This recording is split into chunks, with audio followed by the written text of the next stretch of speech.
फरियाद माजी अजाब है यारब। लीगी रहनुमा एहसन इकबाल का माजी में दिया गया बयान खुद उनके अपने गले पड़ गया। पीटीआई दौर में एहसन इकबाल बिजली ब्रेकडाउन पर हुकूमत के इस्तीफे का मुतालिबा करते दिखाई देते थे।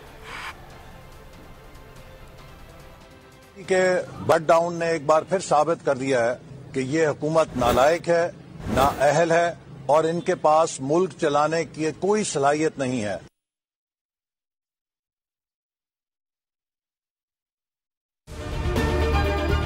अगर ये वीडियो आपको पसंद आई है तो हमारे चैनल को सब्सक्राइब कीजिए और बेल आइकॉन को क्लिक कीजिए। 2022 बहुत सारे तोहफे भी देखे गया पाकिस्तान की अवाम को एक तोहफा ये दिया कि अवाम को पता चल गया कि पाकिस्तान का मीडिया क्या है। साल 2022 में सबसे ज्यादा देखे जाने वाला चैनल बोल न्यूज रहा नंबर 1। हमने बहुत सारे शोज और ट्रांसमिशंस की, पूरा साल मुसलसल जदोजहद में निकल गया कि ये वोट ऑफ कॉन्फिडेंस के पीछे कौन लोग थे।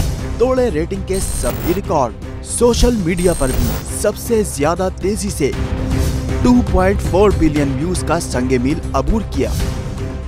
एंकर्स को भी आवाम में सबसे ज्यादा मकबूलियत मिली और सोशल मीडिया पर भी बोल रहा सब पर सब्सक्राइब करें और बेल दबाएं ताकि कोई खबर रह न जाए।